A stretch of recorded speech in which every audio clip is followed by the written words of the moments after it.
स्वागत है आपका SPN 9 न्यूज़ में। मैं हूं सुमित कुमार और आप देख रहे हैं हमारा खास प्रोग्राम ऐसी तैसी राजनीति, जहां पे हम बात करते हैं राजनीति में क्या क्या चल रहा है, क्या क्या राजनीति गलियारों में बवाल मची है। तो जैसा कि दोस्तों आपको पता है, राजनीति का शाब्दिक अर्थ और इसका वास्तविक मतलब तो होता है राज करने की नीति, लेकिन क्या राजनीति का वास्तविक मतलब जो है उससे ही राजनीति को इंटरप्रेट किया जाता है? आपके हमारे जहन में राजनीति का मतलब एक ही चीज़ डाला गया है, वो है गेन, फायदा। हमेशा देखते होंगे कि राजनीतिक सरकार, पॉलिटिकल पार्टियां एक दूसरे पे आरोप लगाती रहती है राजनीति करने का। कभी सरकार विपक्ष पे आरोप लगाती है तो विपक्ष सरकार पे, कभी सेना के नाम पे राजनीति तो कभी किसानों के नाम पे राजनीति।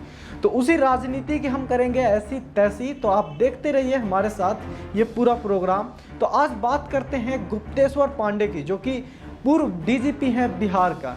पूर्व डीजीपी इसीलिए बोल रहा हूं क्योंकि उन्होंने वीआरएस ले लिया है और उनकी वीआरएस मंजूर भी कर दी गई है 24 घंटे के अंदर। अब वीआरएस होता क्या है ये समझिए। वीआरएस को कहते हैं वॉलेंटरी रिटायरमेंट स्कीम, स्वैच्छिक सेवानिवृत्त योजना। इसके तहत कोई भी व्यक्ति सेवानिवृत्त के लिए स्वैच्छिक रूप से अप्लाई कर सकता है, सेवानिवृत्त ले सकता है।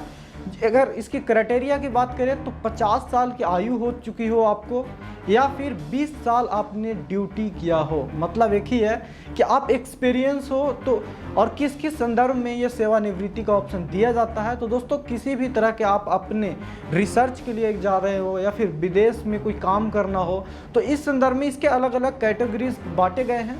तो आइए वापस लौटते हैं हम बिहार के पूर्व डीजीपी गुप्तेश्वर पांडे पे। तो उन्होंने वीआरएस के लिए अप्लाई कर दिया था और उन्हें मंजूर भी हो गई है 24 घंटे के अंदर वीआरएस। इस पर राजनीति शुरू हो गई है। जैसा कि मैंने बोला, राजनीति पूरी वर्ल्ड ही राजनीति है।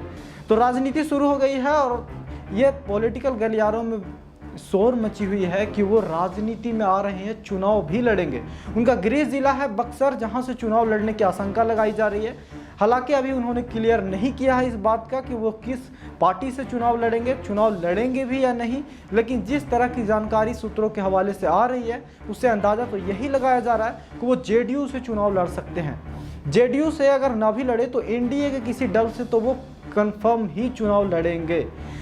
अब चुनाव लड़ने की सरगर्मी तेज क्यों है, इसके पीछे भी एक वजह है। जिस तरह से आपने देखा होगा, गुप्तेश्वर पांडे एक चर्चित चेहरा हैं। वो हमेशा से वीडियोस बनाते रहे हैं। जब वो आपको लॉकडाउन की अगर बात करें तो पुलिसिया सेवा को लेके, मास्क पहनने को लेके, जागरूकता के लिए वीडियो उन्होंने कई बनाए। उनके वीडियोस की तारीफ भी होती थी, लोग बाकायदा उन्हें फॉलो करते थे।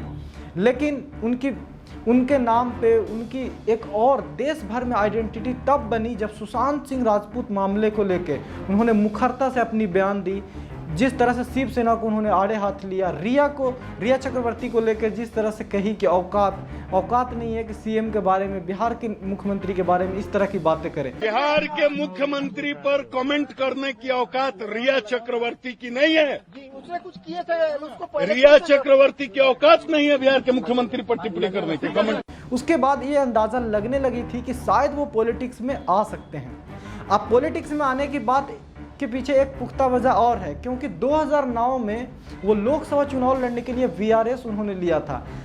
अंदाज़ा था और उनकी मंशा थी कि वो बीजेपी से चुनाव लड़े। जब टिकट नहीं मिली तो उन्होंने वीआरएस वापस ले लिया और फिर से अपनी ज्वाइनिंग ले ली, आईपीएस की जॉब में फिर से आ गए। लेकिन अब जो बात बोली जा रही है वो कि पुख्ता है कि उनका चुनाव लड़ना तो कम से कम तय ही है। ज़्यादातर अगर राजनीतिक नज़दीकियाँ की बात करें तो नीतीश कुमार से उनके पर्सनल संबंध बहुत अच्छे हैं, क्योंकि उनके साथ काम करने का उनका अनुभव है, उनकी अच्छी बनती है। तो इससे अंदाज़ा लगा सकता है कि वो जेडीयू से ही चुनाव लड़ेंगे। हालांकि उस बात को मैं बता रहा हूँ बार बार कि वो डिनाई कर रहे हैं। लेकिन सबसे बड़ी चीज़ है कि उन्होंने अभी सेवानिवृत्ति का जो उनका मंजूर हुआ है, मंजूरी के बाद उन्होंने जस्ट एक पोस्ट किया फेसबुक पे। उन्होंने लिखा कि 23 सितंबर को, यानी आज शाम 6 बजे वो अपने सोशल मीडिया अकाउंट पे लाइव आएंगे और उसके बाद उसका टाइटल जो उन्होंने लिखा है, मेरी कहानी मेरी जुबानी, यानी अपनी बातें वो बताएंगे। हो सकता है कि वो अनाउंस करे कि पॉलिटिकल किस तरह से वो पॉलिटिक्स में आना चाहेंगे।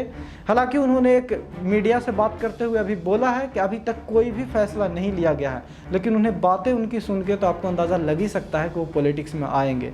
खैर, इतनी समझदार तो हम आप है ही। तो गुप्तेश्वर पांडे को चुनाव लड़ने को लेकर आपकी राय क्या है, कमेंट करके ज़रूर बताइए। वीडियो पसंद आया तो लाइक और शेयर ज़रूर कर दीजिएगा, और सबसे इम्पॉर्टेंट काम यह है कि चैनल को सब्सक्राइब करके बेल आइकन ज़रूर प्रेस कर लें, ताकि SPN 9 न्यूज़ के सारे वीडियोज़ जो आए उसकी नोटिफिकेशन आपको मिलता रहे। मिलते हैं अगले वीडियो में, तब तक के लिए नमस्कार।